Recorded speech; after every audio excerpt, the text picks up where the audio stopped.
Okay, so we started talking about this last week, about trying to classify what the Yetzer is. Yetzer is evil inclination, subject of tonight's discussion. And last week we demonstrated with copious evidence that the Yetzer essentially is about distortion. For example, the Gemara says Yetzer creates darkness, confusion, obscurity, and thus it can augment, just like the leaven augments the matzah, it makes it bread and transforms it from being mere sustenance into an experience unto its own. The Yetzer, the way it operates is that it causes us to perceive pleasures to be real exciting, even when they're not so exciting in reality. And it creates needs that aren't real. And I think when we have this mindset and this understanding of the Yetzer as being really a scam artist, a con artist, that is very useful when we want to try to figure out strategies and tactics to combat it. So I want to start with, just to demonstrate this, there's a famous Gemara here in source number 1 in Sanhedrin that is talking about a certain Yetzer. This Gemara is also found, I think, in Sukkah on page 52. Amar Rav Yehuda, Shehafach mishtravo shalayla mishtravo shalyom. So it's talking about someone who converted his nightly bed into his day bed, which means he engaged in activities that are usually reserved for nighttime, and he did it during the day. And the reason why he did that is because he wanted it to quell his Yetzer, his evil inclination. She shouldn't have any desires. He figured what he'll do is he'll engage in nighttime activities during the day, and that will satiate his desires and quell his Yetzer. That was his rationale.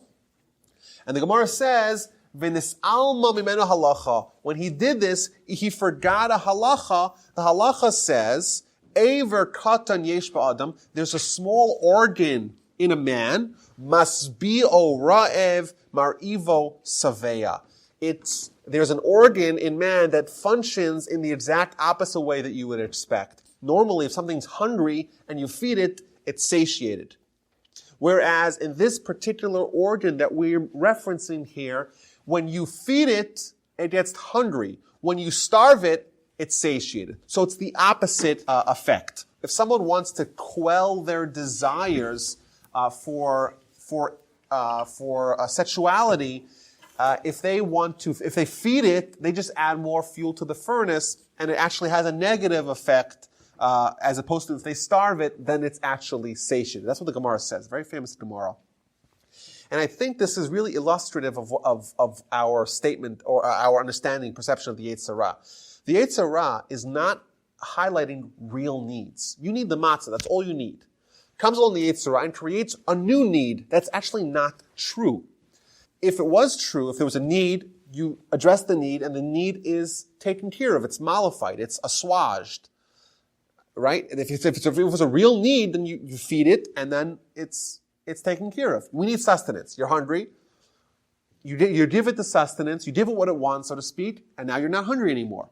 Whereas in this particular organ and area of life, it's the opposite. When you starve it, when you don't feed it, that's when you have satiation. Whereas when you feed it, you have just more starvation. You'll never actually get satiation by feeding it. Now, there's an interesting Gemara about this. Well, first of all, the Gemara tells us, this was not in your sheets, there's a Gemara in Shabbos that says, it quotes a verse that describes, it's a very ghastly description of a woman. I'm not going to read it. But what the Gemara essentially says, that a woman can be nauseating, yet people will still desire her. So Rashi says there, I just read the Rashi, Im lo al pi zeras melech, if not for the edict of the king, i.e. God, if not for God instilling desire, lo haisarules lehistavosla. There's no real reason for taiva, for lust. Right? Because it's something which can potentially be nauseating, yet it's lust just because God decrees it to be lustful, not because it's in a real way addressing a real need. And I think when we have this angle on the Yetzer and what it tries to cause us to sin and to have misdirection in life, I think it really is going to give us a nice approach to try to combat it. Now, I want to look at the next source here. This is from the Bereshis Rabbah. We mentioned the source, a part of the source last time. The source says here, Rav Nachman bar Shmuel said, Vayar Elokim es kol asher asa v'hine tov mod. And behold, the Almighty saw everything that He created, and behold, it was exceedingly good. What does this mean? Tov is Yetzer Tov. Tov Me'od is Yetzer Ra. When something's good, it's referring to the good inclination. Something's bad, something's exceptionally good, exceedingly good, inordinately good, that's referring to the Yetzer Ra, the bad inclination. And ask the Midrash, V'chi Yetzer Ra Tov Me'od? Can the Yetzer Ra be very good? How can something bad be good? Ela she'ilule Yetzer Ra. If not for the Yetzer Ra, if we didn't have a Yetzer Ra, lo bana adam bayis, lo nasa isha, v'lo holid, v'lo nasa v'natan. If someone didn't have a Yetzer Ra, they wouldn't do four things. They wouldn't build any houses. They wouldn't marry women. They wouldn't have children. They wouldn't procreate. And they wouldn't do any business.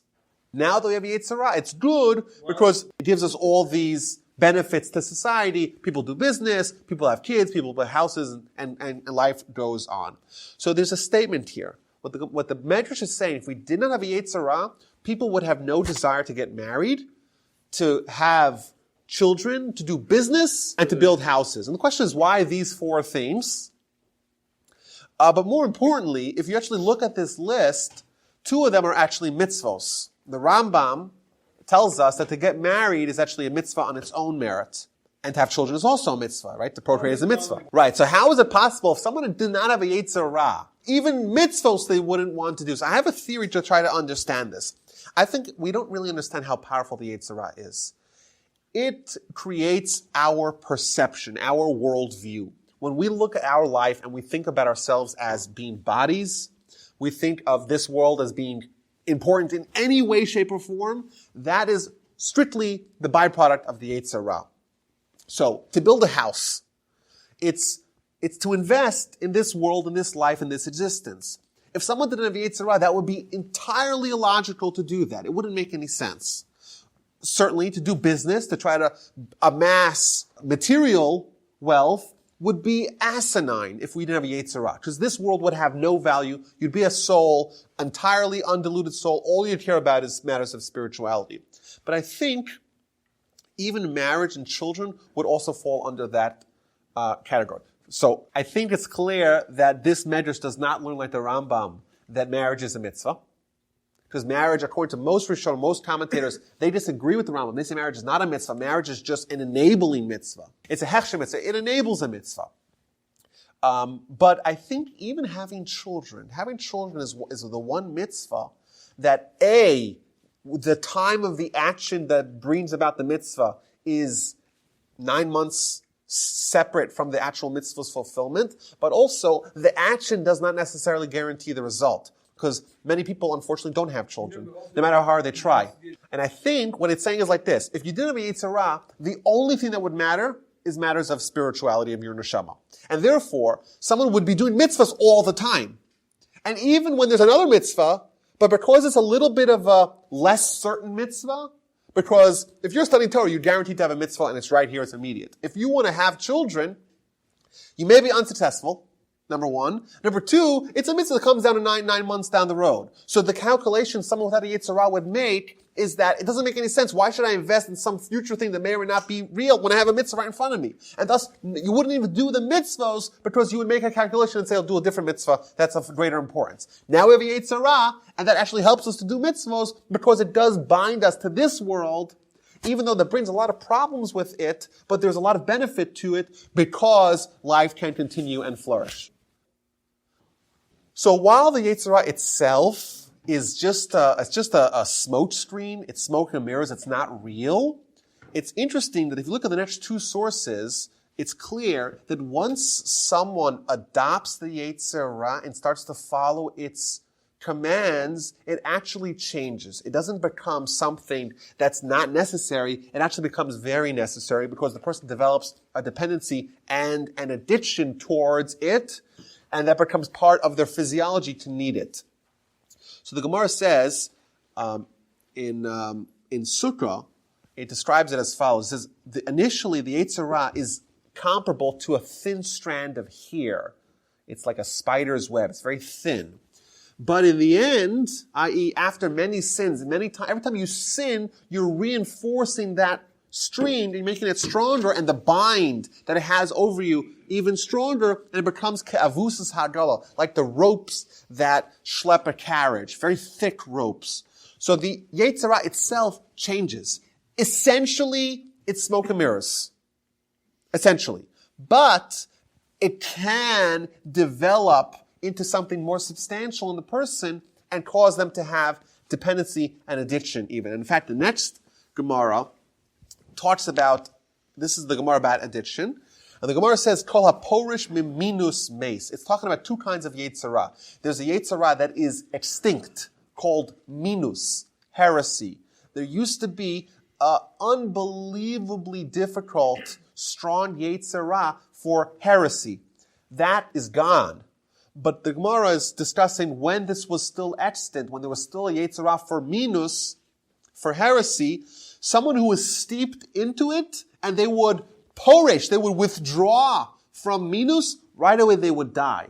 Just like today, someone has a chemical dependency on heroin, for example, and they stop cold turkey overnight, they'll die because their body actually changes its physiology and it begins to develop a certain dependency on it, just like it needs oxygen and water and food and needs heroin. So too, someone who incorporates the Yetzer Hara of minus into their lifestyle, they become dependent upon it as well. And the Gemara says, Ume avero lo, and from avero, which is a reference to sexuality, is that not true? The Gemara brings a proof that even from the other kind of Yetzer Hara, the kind for avera, it also can create a dependency and thus cause someone to die if they withdraw from it.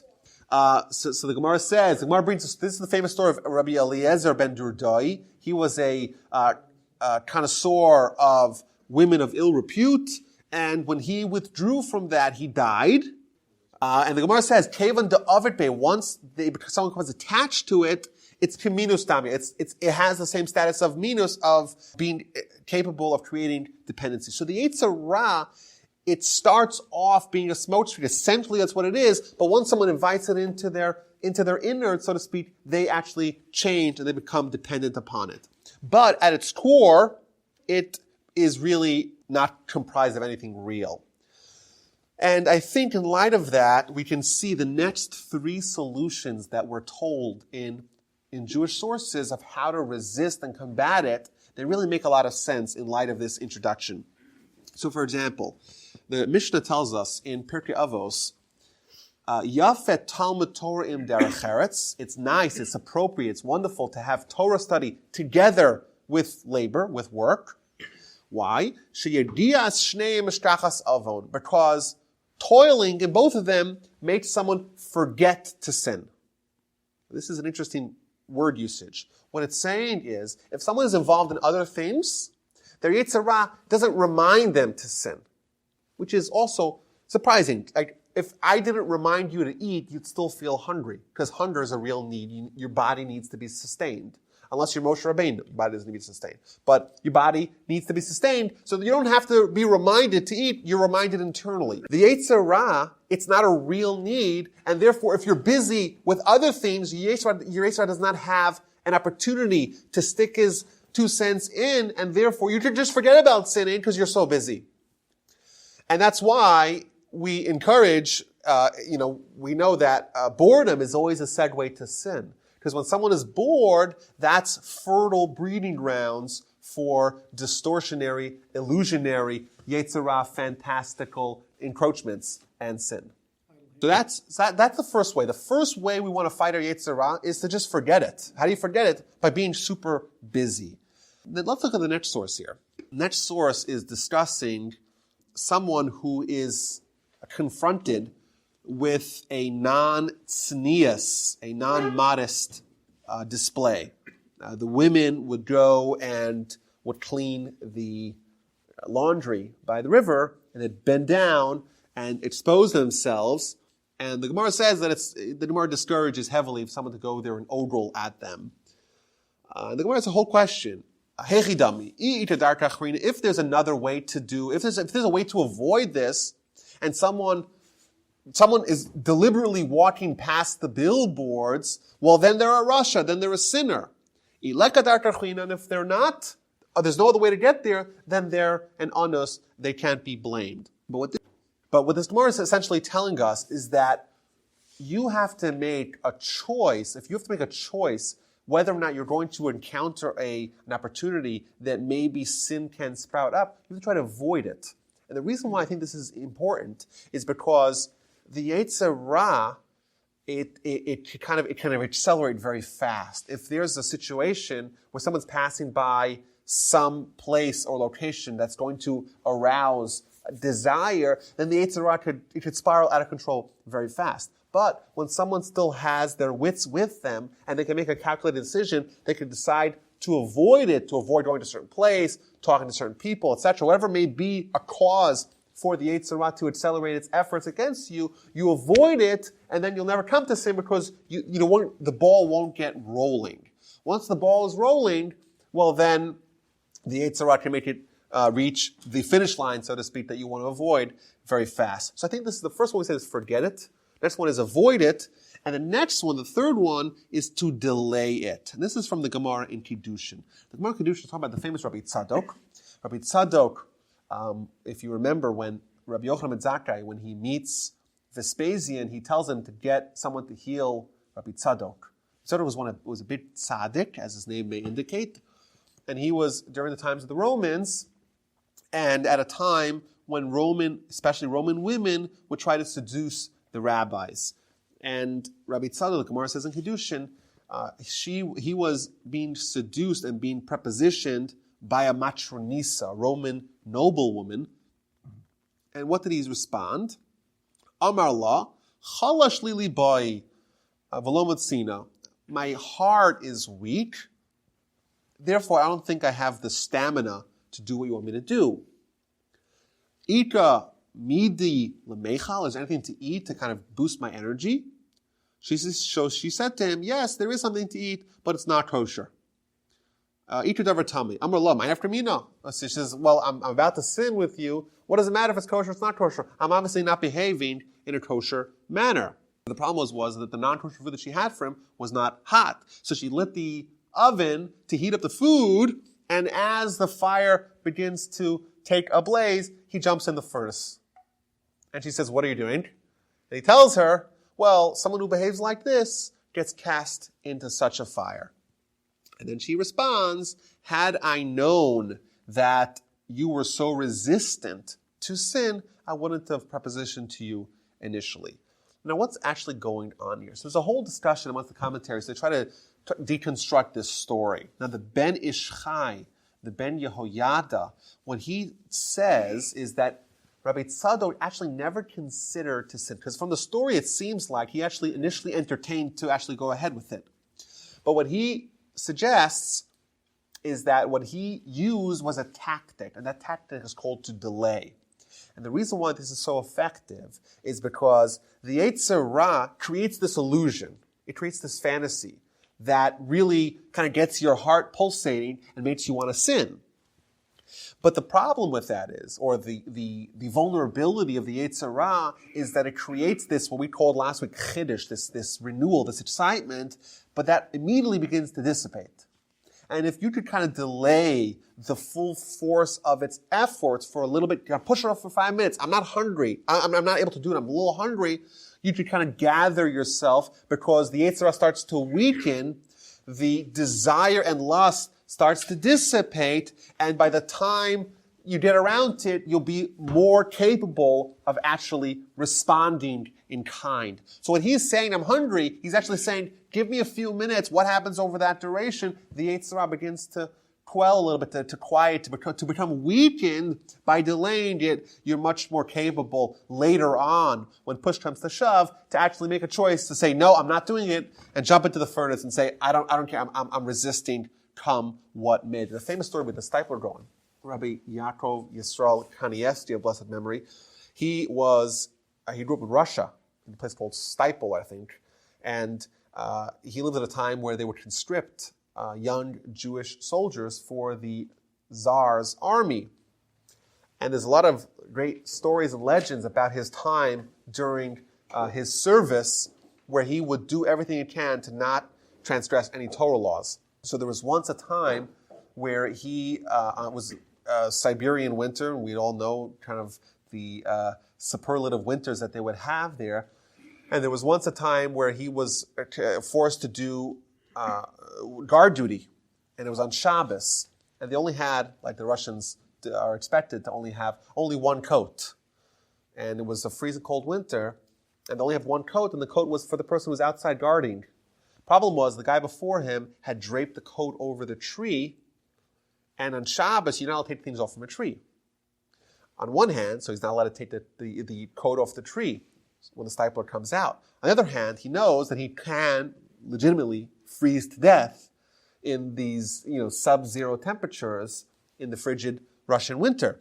So he's kind of torn. What does he do? Well, we know that if you're going to die, you're allowed to transgress Shabbos. So what he devised was this tactic. He says, listen, right now, I just came in from the heat, from the warmth inside. Right now, for sure, I'm not dying. I for sure have maybe 5 minutes, right? 5 minutes, I'll see what happens in 5 minutes, and then I'll reevaluate in 5 minutes to see if I'm actually dying or not. And he kept on doing 5 minutes after another 5 minutes, another 5 minutes, and eventually the next guy's job was, and he never used the coat and left it on the tree, and he never transgressed the Shabbos. This is not exactly the same story, but this does show that sometimes if you're faced with a confrontation, you have the choice to make right away. You can say, well, the choice will still be there in a few minutes.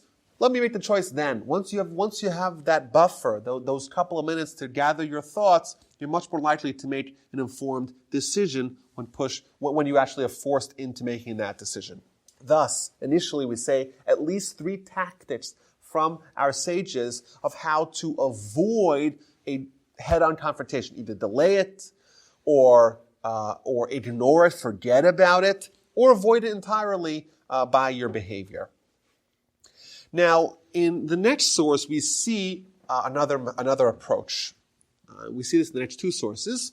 It talks about Joseph, who was pit beyitzro, which means Joseph belittled, denigrated, castigated, looked shamefully upon his Yetzer Ra. The Gemara tells another story of a married couple that didn't have a ksuba. They weren't fully married. They were halachically married. They had erusin, but not nisu, not full marriage. And they were taken captive amongst the Gentiles. And they said, okay, you're a slave and you're a slave woman, and you're married to each other. So really, they were actually halachically married, and they were put together by their captors. But because of the fact that they didn't have a finalized version of their marriage, therefore they said, we're not going to consummate the marriage. And indeed, for the rest of their lives, they didn't touch each other. And when he died, his wife, told the people who were eulogizing him to say about this individual, he belittled his Yetzer Ra even more than Joseph. Why? Because Joseph had a famous encounter with his Yetzer Ra, but that was only for 1 hour. And that was only for someone who was not even married to him, and someone who he didn't have to they weren't roommates. Whereas this individual, he belittled his Yetzer Ra to such a degree that even his wife, who was legally his wife, they were roommates together, and it was day in, day out for years, he did not capitulate. But within this Gemara, we see a method, an approach to how to fight the Yetzer Ra. The Yetzer Ra, he creates an infrastructure, or a supposed infrastructure, that in reality is a house of cards. The truth and the perceived truth are very different. The bread, so to speak, that he places before us is nothing more than inflated matzah. That's really the same thing. And one way we see that people combat it is that they actually take what the Yetzer Ra is offering it, they take the bread and they stamp it back into matzah. They look at what it really is. And thus, they look at the Yetzer Ra, how he's changing reality, and they belittle it. They denigrate it. They embarrass it, so to speak, once they realize that the evil essentially is nothing. Then they have an approach to how to be successful in their battle. Now, interestingly, in this particular idea, we're told as well to not necessarily speak so much about the Yetzer. So if you actually go to Hasidic yeshiva, they're obsessed with Yetzer, talking about the Yetzer, how to avoid sin. You go to more Lithuanian-oriented yeshiva, they don't mention it at all. They say study Torah. These are competing philosophies based upon this point. The Hasidic argument is, say what it is, it's a bunch of smoke and mirrors, and stamp it out. What the Litvish yeshivas, what the Lithuanian yeshiva movement, their philosophy is no. The more you talk about it, the more you address it, you're making it seem more real than it is, and you'll have the reverse effect that by saying and harping so much about how fake it is, you'll actually create it and make it real. And thus, the way to keep it fake is to say, just study Torah and ignore it. Okay, so look at the Gemara here in Brachos. The Gemara says, Rav Gidl, one of the Amoraim, he would go sit at the entrance of the mikvah, which is a surprising place for a rabbi to be seen. And the rabbi said to him, wait a minute, you're going to a place where there's a high likelihood of the Yetzer rearing its ugly head. Are you not worried? Are you not worried about the Yetzer? You have all these women going to the mikvah. It's perhaps it could get you thinking, right? So he tells him like this: Amar lahu damyan ba'apoi kikati chiyuri, which means they appear to me like a bunch of dancing roosters. Which means what essentially he's doing is he's belittling the notion of sin and saying it's so silly to me. It's like a bunch of little chickens just chirping away in the coop. It doesn't mean anything to me. Okay, so let's look at the Gemara here. This is an amazing Gemara. The Gemara in Bava Metzia is discussing the following dilemma. We know there's a mitzvah called prika v'te'ina, which means if you have an animal that's laden with packages, it's a mitzvah to either do it yourself or to help your friend to unload their animal or to load their animal. And of course, if you have one animal that needs to be loaded and one animal needs to be unloaded, which one do you do first? You unload the animal before you load the next animal because the animal is suffering under the burden of the weight of the packages. But the Gemara presents a question here. You have someone that is a ohev, someone that you love, their animal needs to be unloaded. Someone that you hate, their animal needs to be loaded. So normally, if you have the option to unload or load an animal, you for sure unload. But here, the owners of the animals, the one that you love needs to be unloaded, and the one that you hate, you can't stand the guy, his animal needs to be loaded. Says the Gemara, in this instance, the mitzvah is to load the animal of the person that you hate. Why? Lachof etz yitzro, to compel your Yetzer Ra. Why? You have someone you don't like. Right? Yetzer says, this guy's not my kind of guy, right? The other one is your friend. So you're inclined to help the person who's your friend. Says the Gemara, even if it means to neglect the animal that needs to be unloaded, the greater mitzvah is to fight your Yetzer Ra, to go against what you're inclined to do and help the person that you hate, because that's the way of fighting your Yetzer Ra. And I think what this is telling us is an entirely different method of how to combat your Yetzer Ra. Yetzer Ra tells you to do one thing. In order to weaken it and to resist and to fight back, you do the exact opposite of what it wants you to do. Yetzer Ra says you have a friend and you have an enemy. What does Yetzer Ra tell you to what are you inclined to do? You're inclined to help your friend.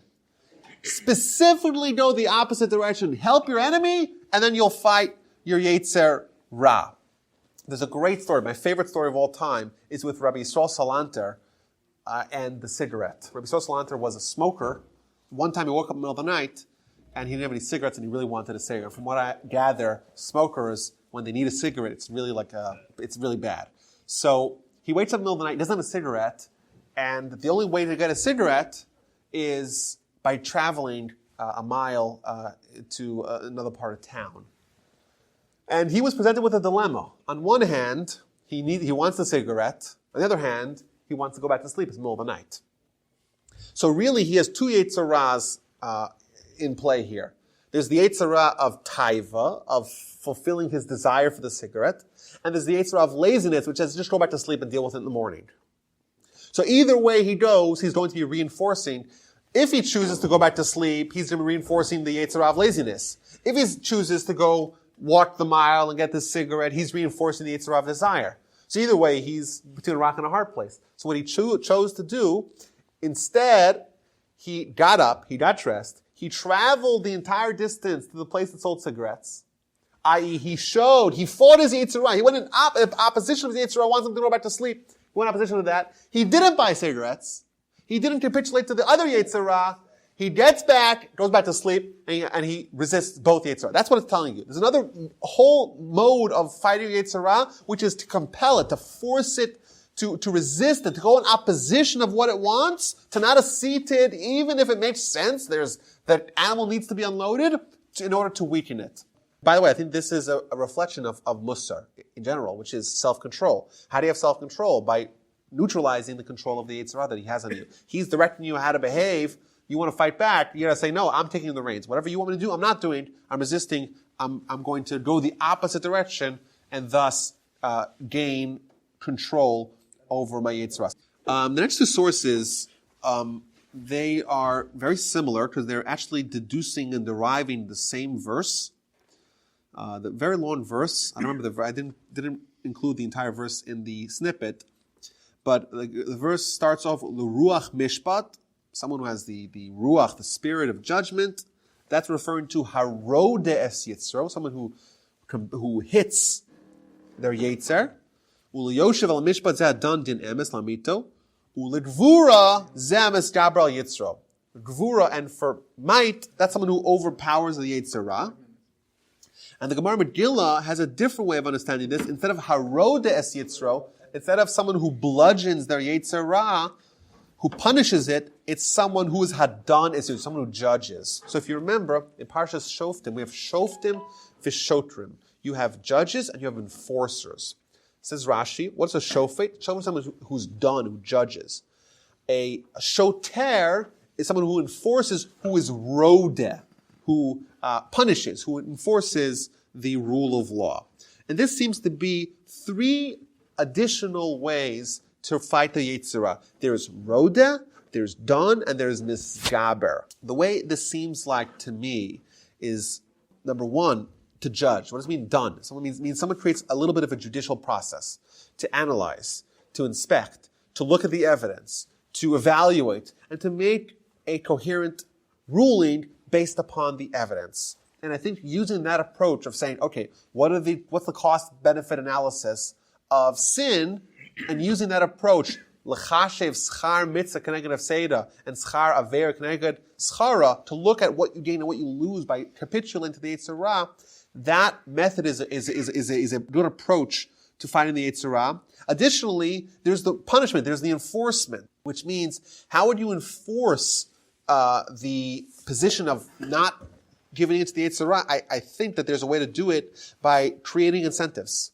by creating like an infrastructure that maintains the rule of law. The reason why you don't run red lights, but the reason why people follow the laws is because there's a system in place to enforce the laws. If you create an internal system to enforce Torah law, if you create incentives and fines and penalties, someone who says, I'm going to give it to the Yetzer Hara and I'll have to pay $100, if someone creates an internal checks and balances to say, listen, I'm not giving it to the Yetzer Hara, and I'm going to enforce it. I'm going to force it, and there's going to be severe consequences if I make a mistake. That approach is a very powerful one to ensure that they don't give in. And additionally, there is a misgaber al yitzro. Misgaber means it's just pure brute force, overpowered, to develop a certain internal fortitude, to resist, to say no. Perhaps we could say this is Yosef as well. Yosef, this was part of Vayima'en, the famous Shalshelas. Vayima'en again and again and again. Just say no. And what your will, the will of the Yetzer Hara, I have a greater will, and I'm going to overpower that will. Importantly, if you look at Rashi says, Don es Yitzro, that's referring to post-sin. Someone already sinned, they could do tshuva by judging the guilty party in the aftermath of sin. Lastly, the Gemara says in Sanhedrin, a ninth way to fight the Yetzer Hara, hazoveach es Yetzer, someone who sacrifices their Yetzer Hara and confesses. And this is the law of someone who is convicted of capital punishment, and they are encouraged to admit and to confess, because if they confess, then they still gain a portion in Olam Haba. And the Gemara brings this teaching. Amar Rabbi Yeshua ben Levi, says Rabbi Yeshua ben Levi, Kol hazoveach es Yitzro, someone who sacrifices their Yitzro, misvade, and confesses, it's considered as if they gave honor to God in this world and in the next world. This is interesting. This is someone who's already lost the opportunity to change their direction in life, but they're still using the Yetzer Hara as an opportunity, using sin as an opportunity to repent. The sin is out in the open, and it's already beyond the point of repair, but looking forward to Olam Haba, when they admit their guilt and confess to God, it's considered as if they slaughtered the Yetzer Hara, and thus in the future, the Yetzer Hara will not be there to stand in their way of achieving a place in eternity. Thus we see Chazal give us different ways to fight the Yetzer Hara. Of course, ideally, we would want to avoid it entirely, to resist it, to forget it, to delay, use the delay tactic, very powerful method, to go in opposition to it, to belittle it, to judge it, to enforce and bludgeon it, overpower it, to sacrifice it. There's a lot of different ways. Each one of them can be developed as a tool in our own personal war with our Yetzer Hara. But indeed, there's another Gemara that I avoided, the Gemara in Brachos, that talks about ways of actually achieving victory over the Yetzer Hara, where the Yetzer Hara is you're no longer in the battle that you need tactics, but the battle is won, the battle is over, and the enemy has been vanquished. God willing, we'll do that next time.